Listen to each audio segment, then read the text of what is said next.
वंदन कर,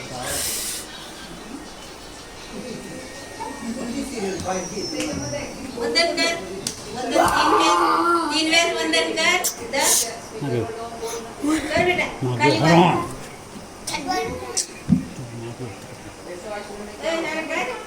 तीन वेळेस वंदन कर ना. कर.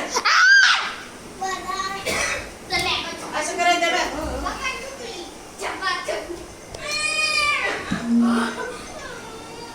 शाबास, शाबास. आता बोल.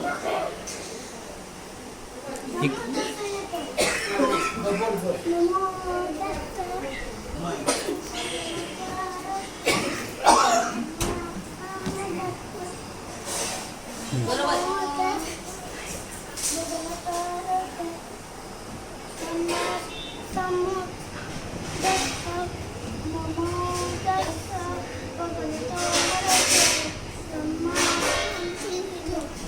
बुद्धम चरणम बुद्धम चरणम गच्छामि मन बेटा.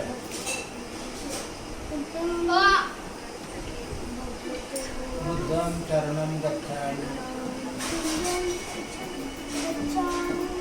धम्मम चरणम गच्छामि संघम चरणम गच्छामि.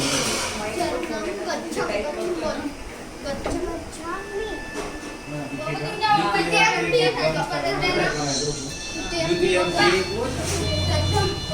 बुद्धं शरणं गच्छामि.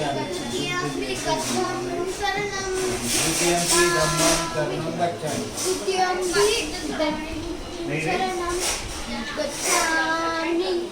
तृतीयं संघं शरणं गच्छामि.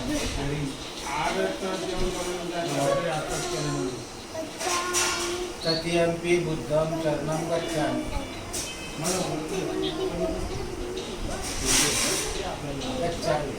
गच्छामि.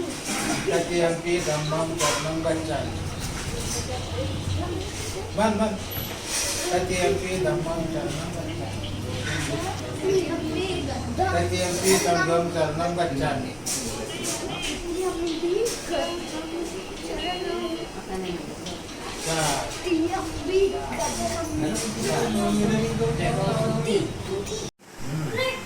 असं नाही करायचं. दोन्ही हात इथं इकडे उभा राहा, तिकडे पाय पाठ बाट नको करू. अभिवादन असं करायचं. वाकायचं जरा. माता टेकवायचा. तिथे उभं राहा, पाठ करू नको. बरोबर तिथे राज तिथे.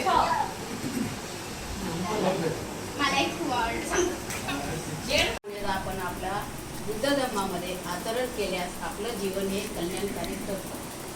तथागत म्हणतात, माझा मार्ग हा मोक्षदाता नाही, मार्गदाता आहे. मी जाणतो म्हणून तुम्ही स्वीकारू नका. येही पण शिको म्हणजे तुम्ही बघा, वाचा, त्याचं स्मरण करा. कोणी सांगितलं म्हणून पुरावा नाही आहे मग ते तुम्ही स्वीकारू नका. स्वतः स्वीकारताना तुम्ही प्रतीक्षा करा. जसं आपण सोन्याला स्पर्श लावतो त्याप्रमाणे तुम्ही या बुद्ध धर्मात येण्यापूर्वी वाचा, लिहा, आचरण करा असं तथागतांनी सांगितलेलं आहे. त्याच्यामध्ये अजून डॉक्टर बाबासाहेब आंबेडकरांनी 4 आर्य सत्याचं सांगितले, 5 पंचशील सांगितले, आर्य अष्टांगिक मार्ग सांगितले, 7 बोधांग सांगितले, 10 पारमिता सांगितल्या.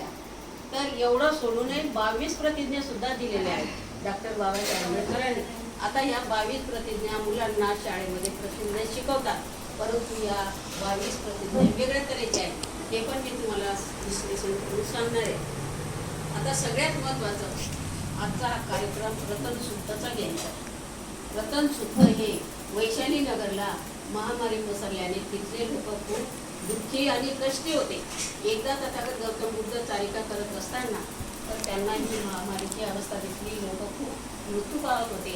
मग तथागतांनी उपदेश केला, धम्मनिष्ठा दिली. त्याच्यामध्ये असं सांगितलं की तुम्ही काय करायचं, रतन सुक्त ऐका. सगळ्यांनी घरामध्ये रतन सुक्त उठल्याबरोबर लावलं तर आपल्याला मन प्रसन्न होतं, चित्ताची एकाग्रता वाढते, मनातले जे विचार आहेत, विकार आहेत ते कमी होतात. म्हणून रतन सुक्त अत्यंत महत्त्वाचं आहे. आणि सगळ्यात महत्त्वाचं म्हणजे कार्यक्रमामध्ये सुरुवातीला आनापान सती हे सुद्धा करणं महत्त्वाचं आहे. आनापान सती म्हणजे काय? आन म्हणजे आत येणे, पान म्हणजे बाहेर सोडणे, श्वासाचं आत येणे आणि श्वासाचं बाहेर जाणे. सती म्हणजे सजग असणे, याला आनापान सती असे म्हणतात. आपण आता सुरुवातीला कमीत कमी 10 मिनिटं डोळे लावून सगळ्यांनी शांत बसायचं आहे. आणि जे लावलेले डोळे ते परत उघडायचे नाही मी सांगितल्याशिवाय. तर त्याच्यामध्ये आपली समाधी तयार होते आणि चित्ताची एकाग्रता निर्माण होते. म्हणून आनापान सती हे कंपल्सरी करायचं. घरातले लहान मुलं त्यांच्यासमोर आपण बसून जर केलं तर त्याचे भरपूर फायदे आहेत. डोळे लावल्यानंतर मी माझ्या ज्या आनापान सतीचे फायदे ते मी सांगणार आहे. आता सगळ्यांनी प्लीज सगळ्यांनी डोळे लावायचे आणि हात असे ठेवायचे मांडीवर ठेवा.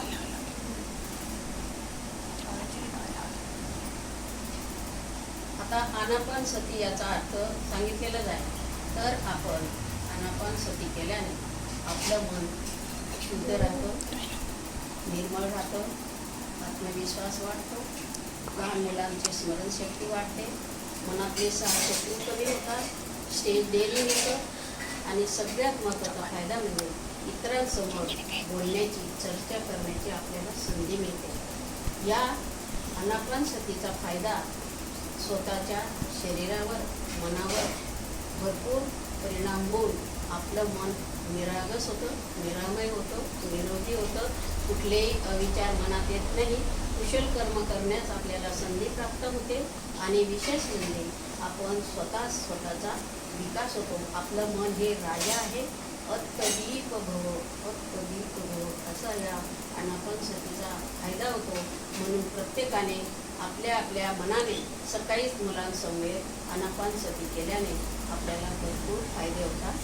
हे सांगितल्याप्रमाणे जर प्रत्येकाने दररोज सकाळ नाही तर संध्याकाळी आनापान सती केल्याने आपल्याला योग्य तो फायदाच मिळणार आहे. स्वतःचं नाही जे आनापान सती काय एखाद्या दुकानातून घ्यायला जावं लागत नाही, ते आपल्या मनावर आहे. मन हे केंद्रबिंदू आहे.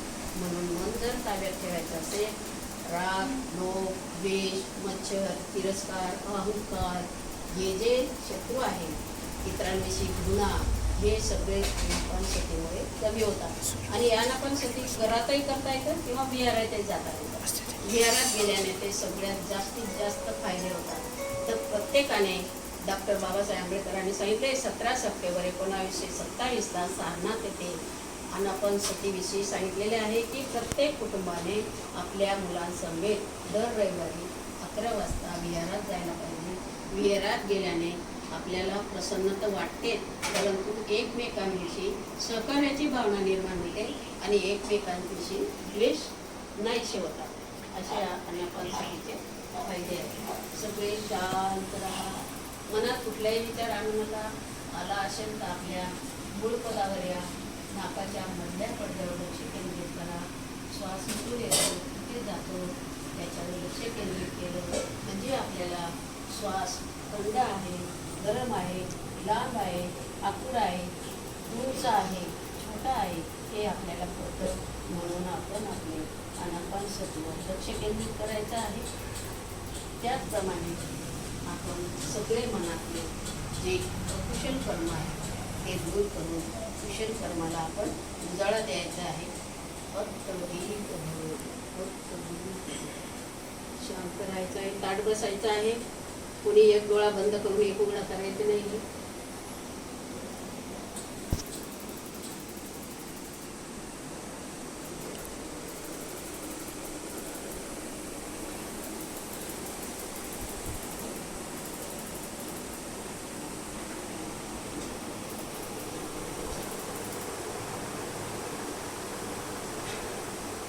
डोळ्यासमोर कुठलंही चित्र आणायचं नाही, वस्तू आणायची नाही, प्रतिमा आणायची नाही. फक्त आपला श्वास नाकाच्या मधल्या भागावर केंद्रित करायचा आहे.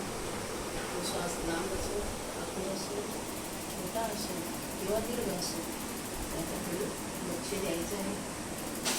ऑटोमॅटिक आपल्या श्वासावर लक्ष केंद्रित झाल्यामुळे आपलं मन प्रसन्न होतं, चिडचिडपणा कमी होतो, वाढण्याचं स्वरूप कमी होतं, एकमेकांविषयी द्वेष, चाडी, चुगली, खोटे बोलणे हे विकार कमी होतात.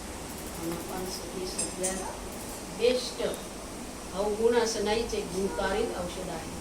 तर त्यांनी सर्वांनी त्याचा अवलंब करायला पाहिजे, दररोज आचरण करायला पाहिजे. आणि आपण सुखी हे फक्त दीप होय, फक्त दीप सर्वांना सुखी ठेवू, सर्वांचे मंगल हो, सर्वांचे कल्याण हो.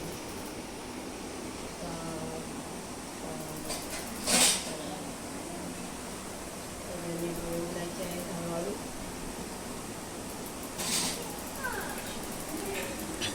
कसं वाटलं जर राज तुला कसं? आता आपण काय करणार आहे माहिती का? आपण सगळी झाल्यावर फ्रेश झालो ना, तर आपल्याला वंदना घ्यायची. सकाळी जरी बाबांनी घेतली ना, तर आपल्या नवीन ज्येष्ठ अध्यक्ष आहेत, आजीबाई आपल्या माझ्या वहिनी आहेत, तर त्यांच्यासमोर आपण सगळे पंचांग प्रणाम करून वंदना घेऊ. बेटा पंचांग प्रणाम. आर्यन तू कसं बसला होता बेटा मगाशी? तसं बस. हा? बस हा बसा. गुडघ्यावर गुडघ्यावर या. पप्पा डोळे आर्यन गुडघ्यावर गुडघ्यावर. हा.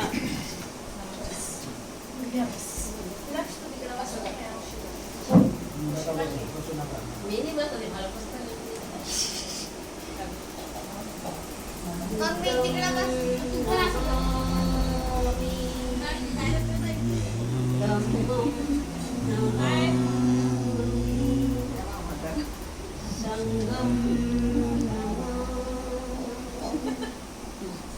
हे पंचांग प्रणाम कसं असतं बघा. पंचांग म्हणजे 5 अंग, डोक्याचा भाग, 2 हात आणि 2 गुडघे, त्याला पंचांग प्रणाम म्हणतात. 5 अंगांनी वंदन केलेले त्याला पंचांग प्रणाम म्हणतात. आणि ते करताना असं हे जे आहे ना पिंपळाचा आकार, असं खाली हात टेकायचं, त्याच्यावर हा माथा ठेवायचा, त्याला पंचांग प्रणाम म्हणतात. बरोबर माहिती आहे तुला?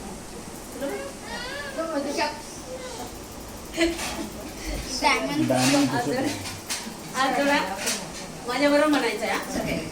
नमो तस्स भगवतो अरहतो सम्मा संबुद्धस्स. नमो तस्स भगवतो अरहतो सम्मा संबुद्धस्स. नमो तस्स भगवतो अरहतो सम्मा संबुद्धस्स.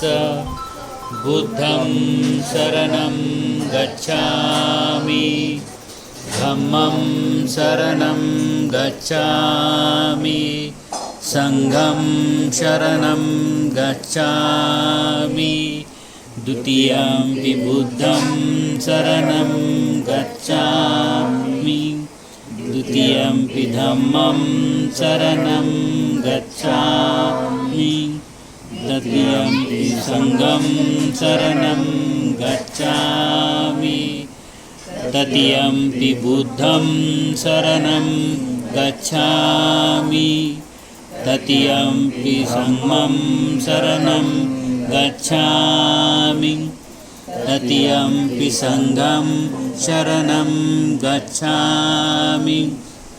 पानातिपाता वेरमणि सिक्खापदं समादियामि. अदिन्नदाना वेरमणि सिक्खापदं समादियामि.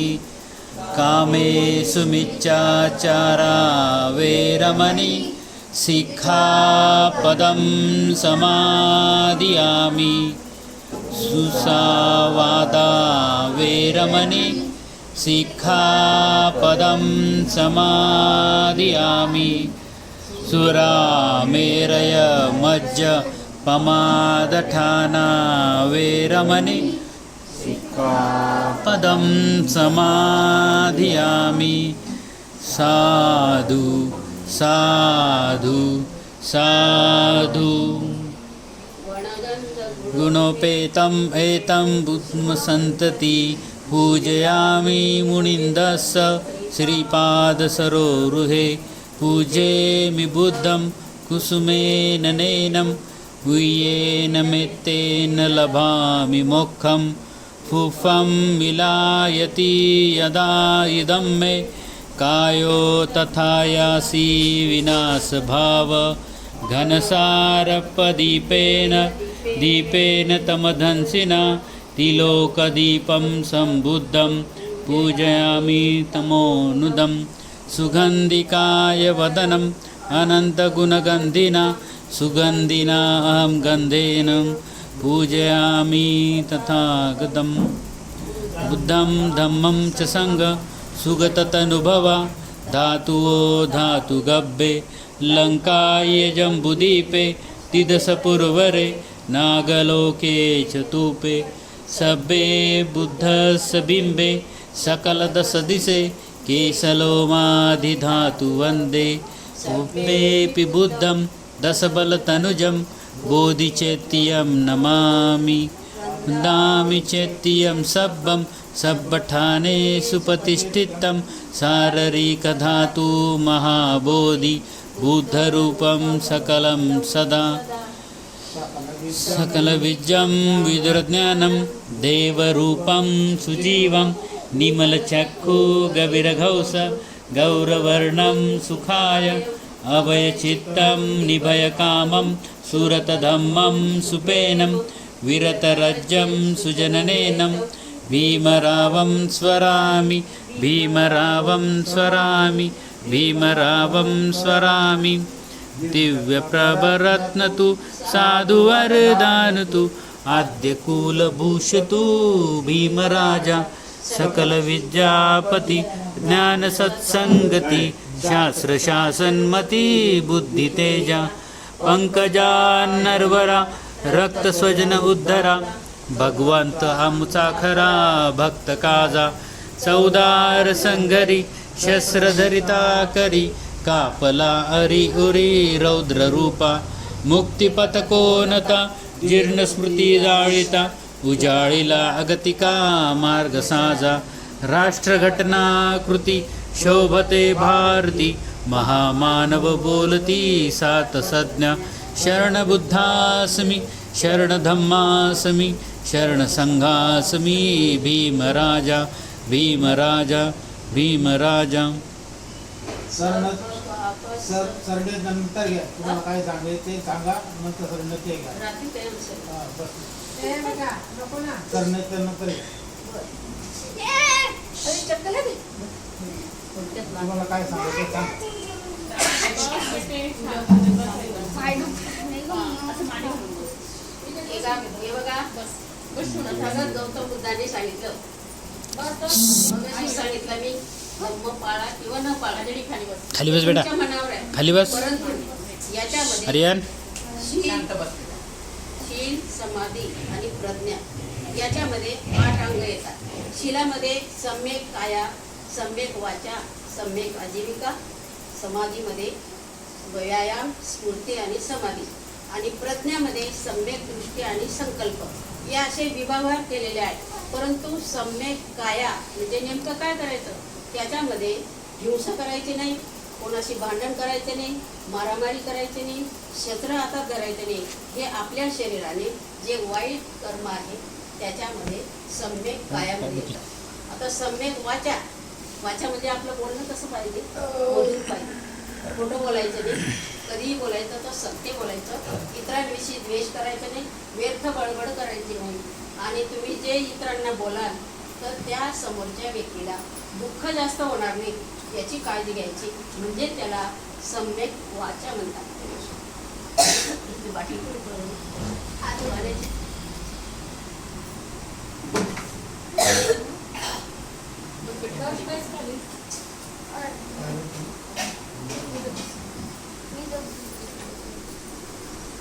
आता समाधीमध्ये 3 भाग येतात. व्यायाम म्हणजे आपण कुठल्याही व्यायाम शाळेत जाऊन व्यायाम करायचं नाही.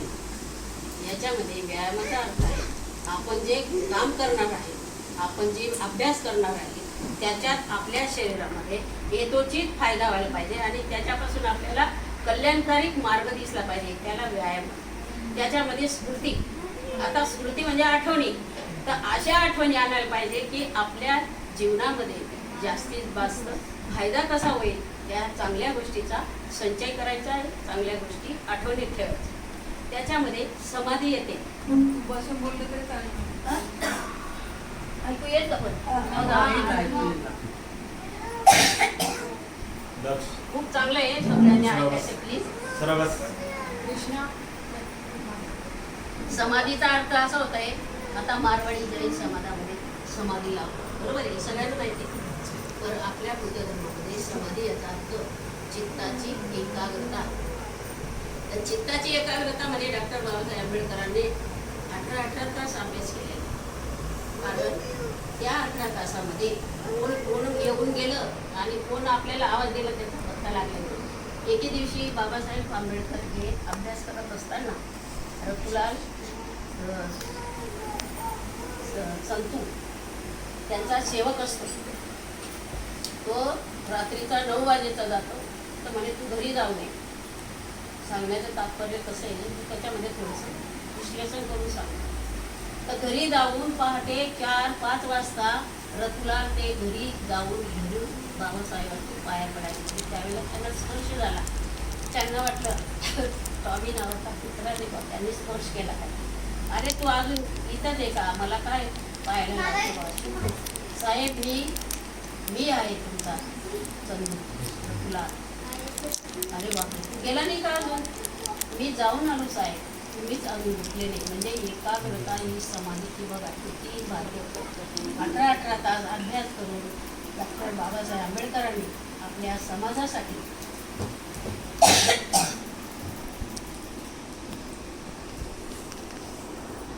इतर जनावरांना पाणी पिण्याचा अधिकार, मुंग्यांना साखर, परंतु माणसाला माणसाची माणुसकी नसलेला असा हिंदू धर्म मला का आवडतो. कारण मनुष्याला बाहेर पडताना 12 वाजेशिवाय बाहेर जाता येत नव्हतं. त्या सावलीचा सुद्धा मिटाळ होता. तोंडाला मडकं होतं, थुंकू नये कोणी, पाठीला झाडू होता. आणि विशेष म्हणजे प्रत्येक मनुष्याला गुलामासारखं वागवलं आणि छळवणूक केलेली आहे, जवळून पाहिलेलं आहे. सगळ्यांना तुम्हाला सगळ्यांना माहिती आहे. डॉक्टर बाबासाहेबांनी त्याच्यासाठी 22 प्रतिज्ञा पण दिलेल्या आहेत आणि त्याचा आपण सगळ्यांनी अनुकरण करायला पाहिजे. पाणी दे बरं.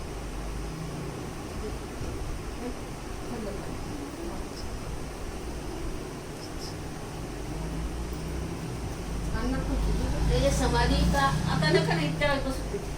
नंतर मंगला गाथाच्या वेळेस परत बसायला लागले. उठायला त्रास होतो. इथंच बसा.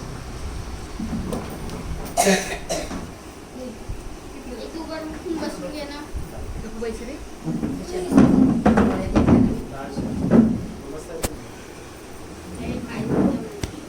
आता हे समाधीमधले 3 भाग झाले. आता सम्यक दृष्टी.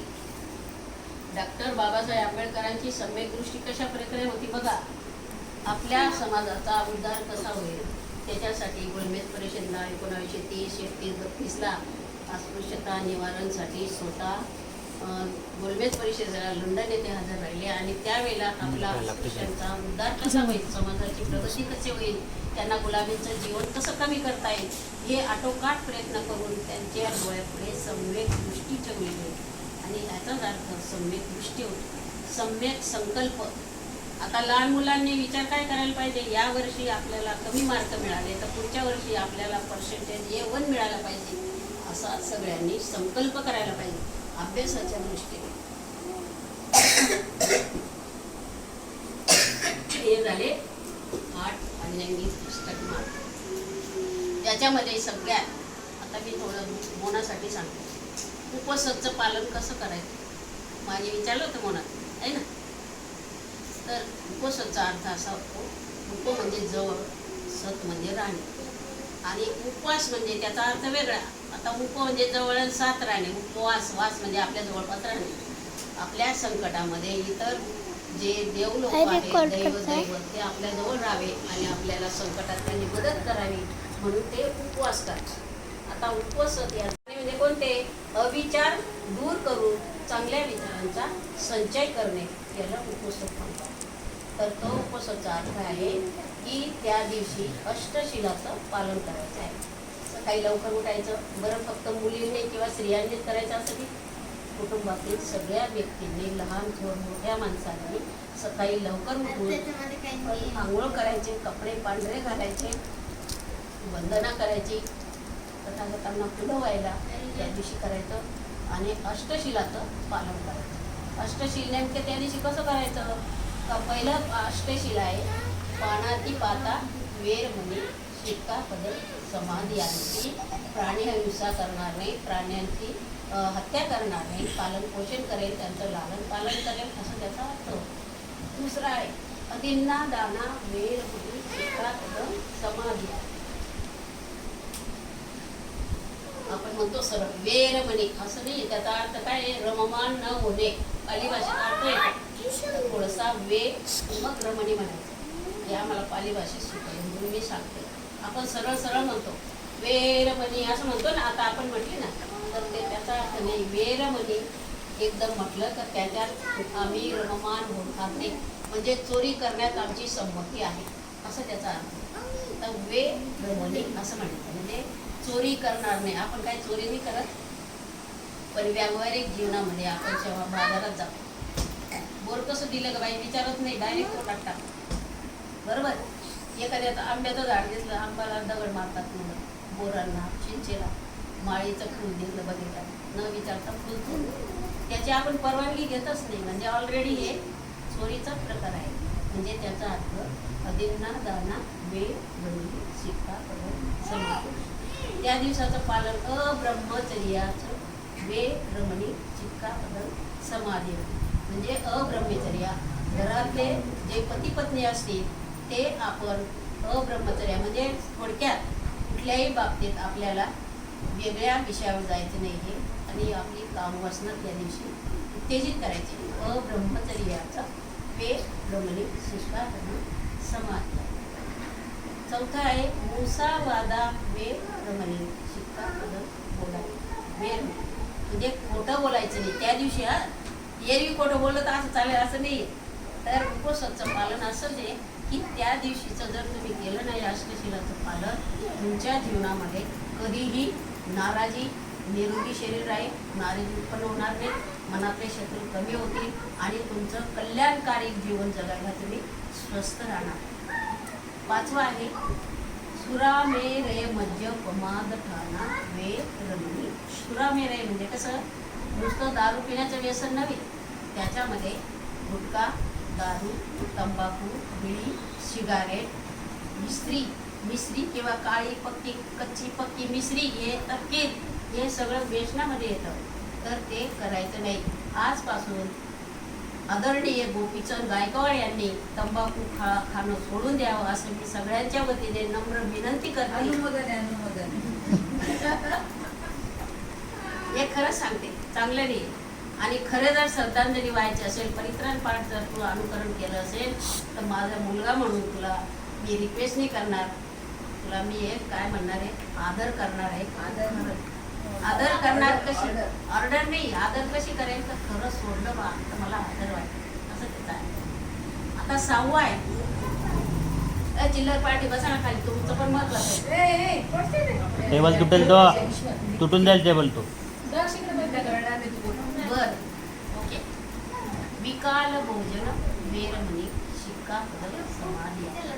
आपलं जेवण कसं आज किती उशिरा आहे, त्या दिवशी 12च्या जेवण करायचं.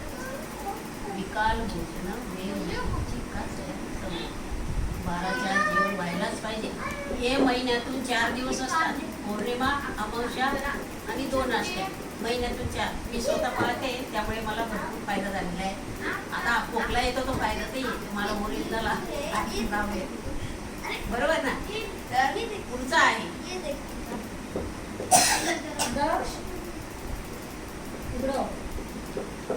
नच्च गीत वादित विसुकदसना मला गंध मिले बल धारण मंडल विभूषण ठाणा वेरमणी शिक्का पदर समाधी. त्या दिवशी साज शृंगार करायचं नाही, टी व्ही बघायचं नाही, सिरियल पाहायचं नाही, मोबाईलमध्ये गाणे ऐकायचे नाही, हा त्याचा अर्थ होतो. शेवटचा आहे उच्चशयन महाशयना वेरमणी शिक्का पदर समाधी. उच्च आरामदायक असं आसनावर झोपायचं नाही, साधी सतरंजी किंवा पट्टी टाकली. हे असे वसंतच्या दिवशी अष्टशिलाचं पालन करण्याने आपल्या मनामध्ये चांगल्या विचारांचा संचय होतो आणि अकुशल कर्म दूर सारून कुशल मार्गाला लागून कुशल कर्म आपल्या हातून होत असतात. हे सगळ्यांनी लक्ष द्यायला पाहिजे. म्हणून मी सांगते की अष्टशिलाचं पालन करताना वसंतच्या दिवशी मालिकाच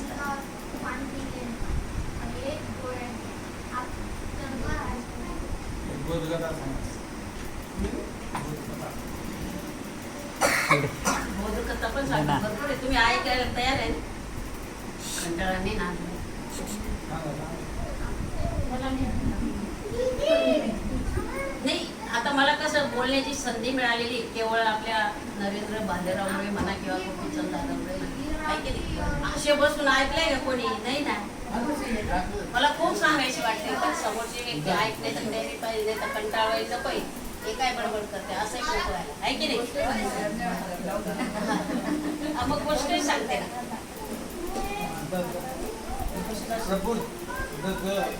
काय झालं? त्याच्या हाताखाली लेखणीचं काम करायचं गार्गी. तो खूप विद्वान होता. नालंदा तक्षशिला विद्यापीठात त्यांनी शिक्षण घेतलेलं आहे. त्यामुळे इतर त्याचे मित्र खूप त्याच्यावर जे खार खायचे म्हणतात आपल्या भाषेत. तर त्यांनी काय केलं, त्या गुरुला जे शिकवायचे त्याच्या पत्नीविषयी त्याच्या मनामध्ये बनवून दिलं गुरुच्या. तर असं असं आहे बघा.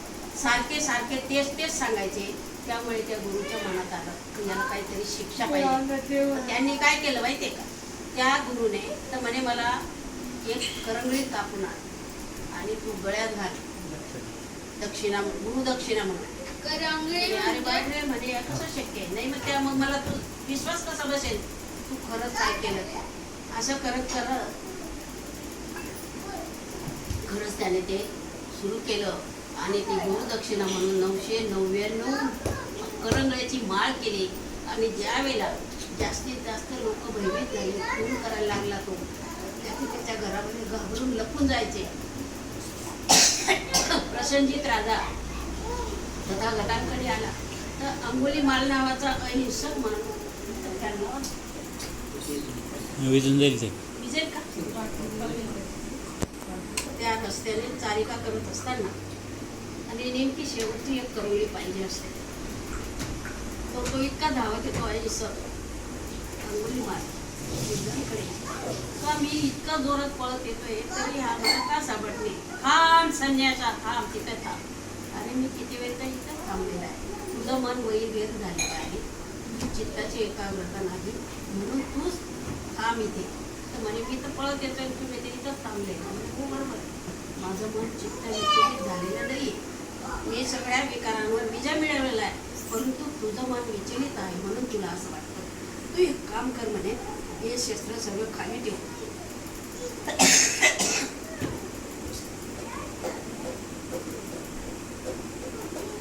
आणि मी काय म्हणतो ती ऐक. त्यांनी सांगितलं, मार्ग दाखवला. त्या दिवसापासून तथागत त्या मार्गानुसार अंगुलीमाल प्रवीरच्या घेऊन विहारामध्ये अनंत पदाला पोचला. म्हणजे त्याने सगळं खून करणं वगैरे सगळं सोडून दिलं. अशा प्रकारे अंगुलीमाल तथागतांच्या धम्मदेशनेने प्रवचित होऊन त्याने खून करणं सोडून दिलं. पण काही इतिहासामध्ये खोट्या कल्पना लावलेल्या आहेत. एक पान तोडून आण ते पान चिटकव, हे चुकीचं आहे. झाडाचं पान तोडून आण आणि ते परत लावता येतं का, हे चुकीचं आहे. पण खरी घटना अशी अंगुलीमाल. आता सुकेशनी नावाची मुलगी, ती खूप श्रीमंत राजाची मुलगी असते. ज्यावेळेला बनते भिक्खू संघ, तुम्हाला माहिती आहे का, चिवरदान पांघरणारे भिक्खू बरं का, राज माहिती आहे का? भिक्खू कोणाला म्हणायचे माहिती आहे ना? विहारात जे भगवा ड्रेस घालणारे, चिवर धारण करणारे, त्यांना बरोबर करेक्ट, त्यांना आपण बनते किंवा भिक्खू म्हणतात. तर रस्त्याने चारिका करत असताना त्या मुलीला ते 2-3 दिवसापासून त्या बंदिनींना जेवण नसल्यामुळे त्यांचे चेहरे उमललेले होते. सुकेशनी म्हणजे तिचे केस खूप सोनेरी होते. तिला लहानपणापासून कोणाच्या दुःखामध्ये सामील व्हायचं, कोणाला मदत करायचं किंवा जेवण द्यायचं. लहानपणी असताना तिच्या मनावर आईवडिलांनी चांगले संस्कार टाकलेले होते. तर तिने काय केलं, स्वतःचे केस कापून ते विकून जेवण अन्नदान दिलं. किती मोठं पराक्रम बघा. लहान मुलांना घरातल्या वातावरण संस्कारामुळे त्या मुलांवर असे परिणाम होतात की सुकेशनी नावाच्या मुलीने स्वतःचे केस कापून सोनेरी रंगाचे असल्याने केस कापून तिला पैसे मिळाले. त्या पैशातून तिने विकून मोजदार दिली. अजून दुसरी गोष्ट आहे ती पटाचार्याची जरा मोठी गोष्ट आहे. वेळ होईल कारण मला मंगळसूत्र पण घ्यायचं, रत्नसूत्र पण घ्यायचं. पट्टाचारीची पण गोष्ट आहे, चंडालिकाची आहे, सोपानची आहे, काश्यप भाग्यवय आहे, भरपूर गोष्टी आहेत त्याच्यामध्ये 2 मित्रांची गोष्ट, एक डोळस मित्र आणि एक अंध मित्र. तिच्यांना माहिती असेल, म्हणजे एकला ऐकून येत आणि एकला दिसत नाही. नाही अंध आणि डोळस डोळस म्हणजे आपण कसं म्हणतो हे आंधळ्या, तर त्याला काय म्हणतात अंध व्यक्ती. डोळस म्हणजे दिसणारा, याला डोळे आहेत असा. असे दोघं मित्र गप्पा मारत बसताना जो अंध व्यक्ती असतो म्हणजे मित्र, तो म्हणतो की आता खूप वेळ झाली, मला जाऊ दे. तो जो डोळस मित्र आहे म्हणजे ज्याला दिसतो तो काय म्हणतो, अरे म्हणे आता वेळ नाही तरी झालेलीच आहे, पण तुला मी वस्तू एक देतो तर तू ती वस्तू बरोबर घेऊन जा. म्हणजे काय, म्हणे एक कंदील देतो तुला.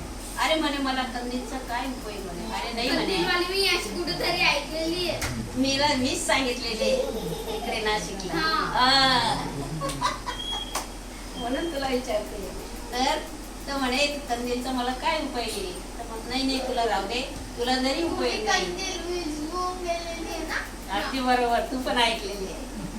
तर या कंदीलचा उपयोग तुला जरी नाही झाला ना, तर रस्त्याने येणारे जे डोळस माणसं आहेत अंधाऱ्यामुळे तुझ्यावर धडकतील. लाईट असला का धडकणार नाही.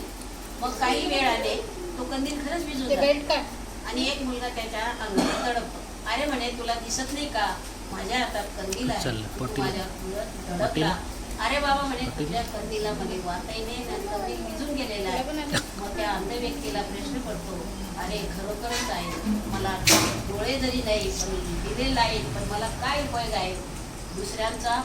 दुसऱ्यांचा जो उजेड दिला तो तात्पुरत्या स्वरूपाचा, आपला कायमस्वरूपी उपयोगी पडत नाही.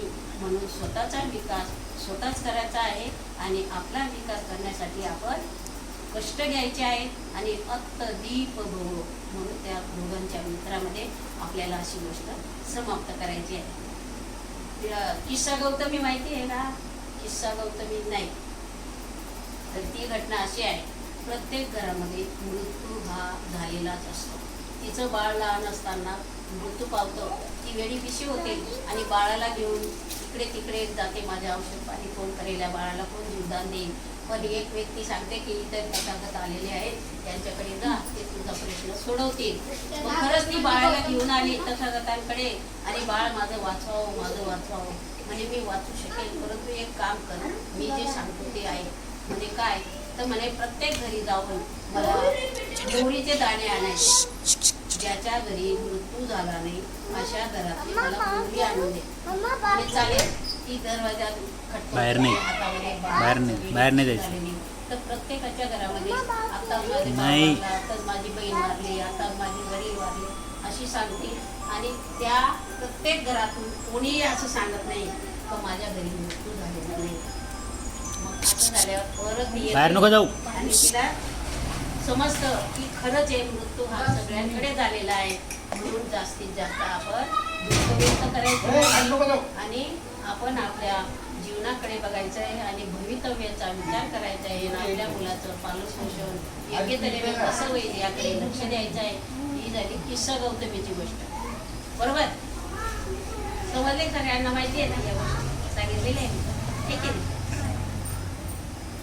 आता आपल्याला मेन मी पुस्तक काढलं हिरव्या पिशवीचं तुमच्या जे महारोग आहे, महामारी आहे, महारोगी आहे, हे जे आजार आहेत ते सगळे सुखी होतील आणि तुम्ही निरोगी राहाल. आता गणपती रतन सुद्धाचा उद्देश केलेला आहे. आता हे 11 मिनिटाचा आहे, तर कृपा करून सगळ्यांनी ऐकायचं डोळे लावून. तुझी भाषण नंतर करायला ना.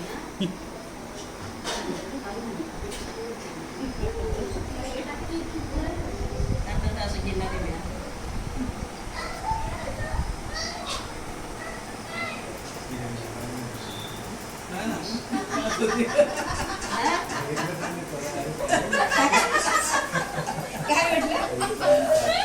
अरे टाइम आहे तुम्ही चालू 1-1.5 तास असेल का? एक दिवस 2 दिवस आठवड्याचं कान खायचं आहे तुझं. ग्लास ठेव, टेबलवर गॅस ठेव. 8 दिवसाचं महिन्याचं 6 महिन्याचं इतकं लांबणीवर असतं. आपण शॉर्टकट केलेले भरपूर आहे सांगण्याचा अर्थ पण आहे. नाही आतापर्यंत तुम्हाला काही नाव हां थांबा, बोलता येते. थांबा जरा. तुम्ही पाहिजे तसं तुम्हाला हां आज येथे जमलेले सर्व बौद्ध बांधव आणि भगिनी या सर्व नरेंद्र भालेराव यांच्या परित्राण पठणानिमित्त जमलेले आहेत. त्याचे वक्ते होते सौ स्नेहजा सौदानकर. यांनी उत्तमरित्या मार्गदर्शन केलं आणि आपण सर्वांनी ते मनपूर्वक ऐकलं. त्याबद्दल सर्वांचे धन्यवाद.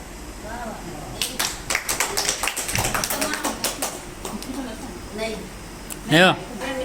ए राज बाजूला हो. राज बाजूला हो तू. अरे मग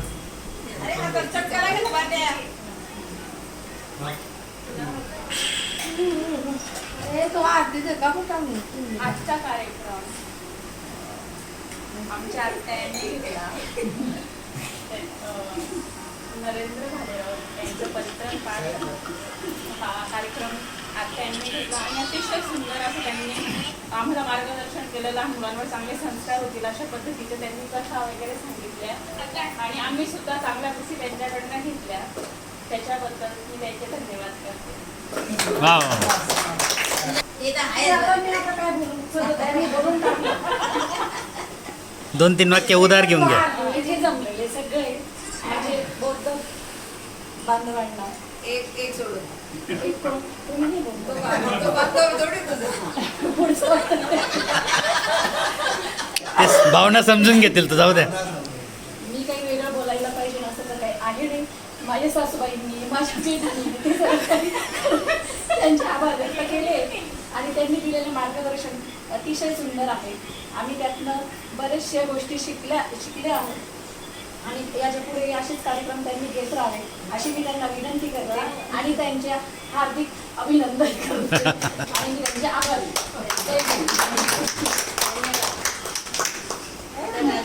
आणि आता माझं पुढचं बोलणं आता पुढचं आभार दाखवून झालं. नमन करायचं शी आणि बघा मी बाईच्या हात करून बाबासाहेबांना आणि मग भालेराव साहेबांना असं. दोन आणलेले ते एक अरे चटका लागला बाळा. बाबासाहेब चटका लागला सोन्या. हात कडक करताय तुम्ही लावून लावून. फुलं आणि बाबासाहेबांना हार घातला नाही ना तसंच आहे. फुलं ठेवले. लावू का मग आणि मोठी ही बाबासाहेबांच्या उजव्या बाजूला पाहिजे तथागतांची मी बदलली. हा, शाबास. नहीं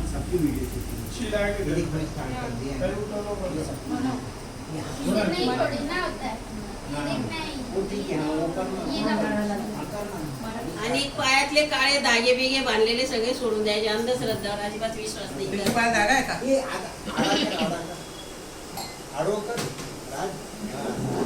अंधश्रद्धा कर्मकांड बुवा म्हणजे हे आपलं काहीच नाही चालत. आता अरे कुछ नाही बस ना बाळा.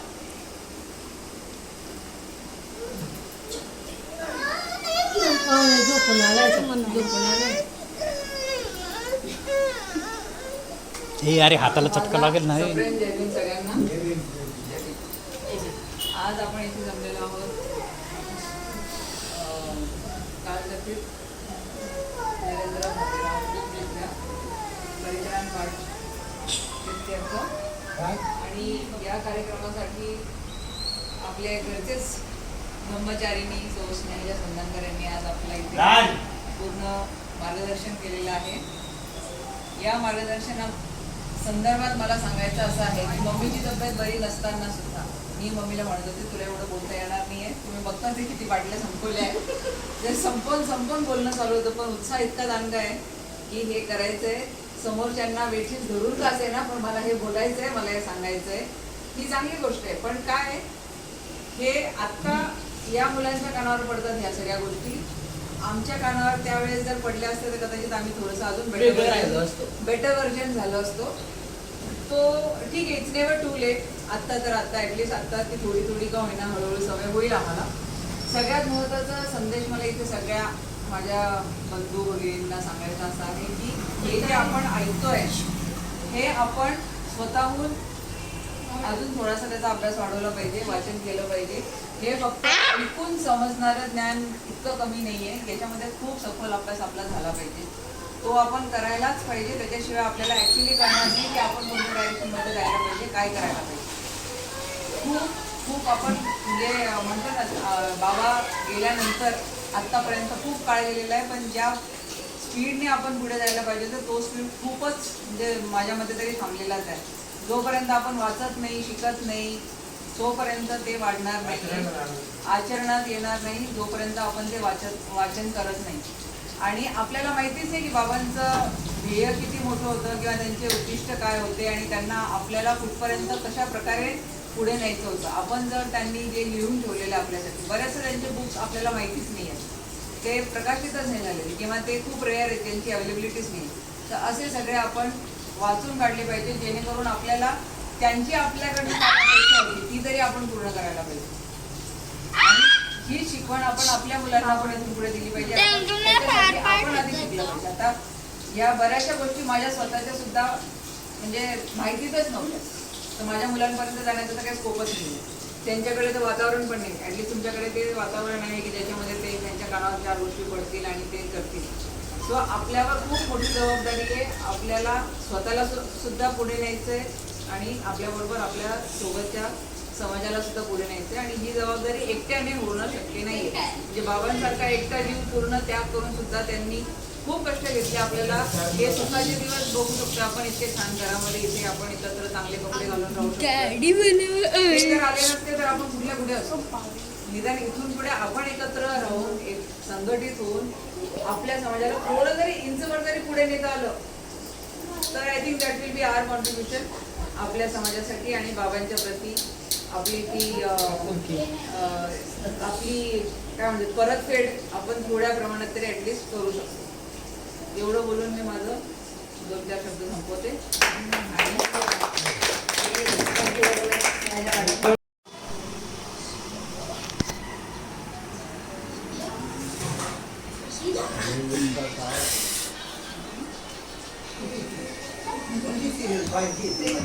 वंदन कर, वंदन 3 वेळेस वंदन कर. कर बेटा, खाली बस. कर 3 वेळेस वंदन कर ना. कर असं करायचं बघ.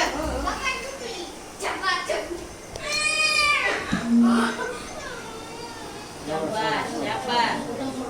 आता बोल.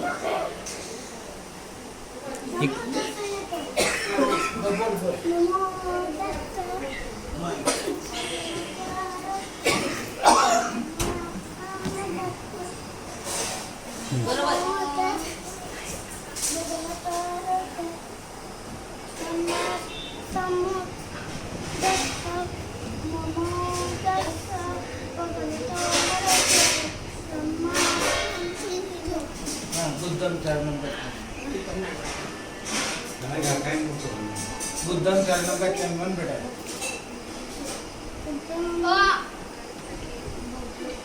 बुद्धम चरणम गच्छामि, धम्मम चरणम गच्छामि, संघम चरणम गच्छामि.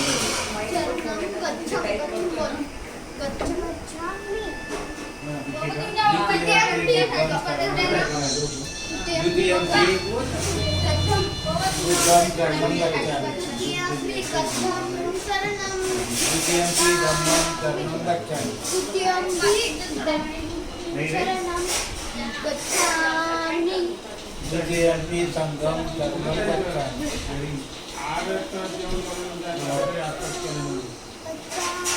तृतीयंपि बुद्धं शरणं गच्छामि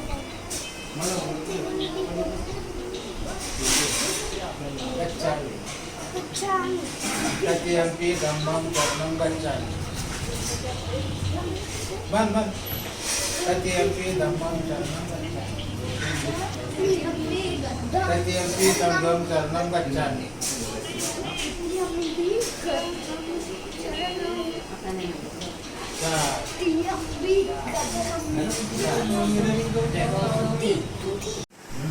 चार असं नाही करायचं दोन्ही हात इथं इकडे उभं राहा तिकडे पाय पाय बाट नको करू अभिवादन असं करायचं वाकायचं जरा. माता टेकवायचा. तिथे उभं राहा पाठ करू नको बरोबर तिथे राज तिथे मला एक खूप आवडलं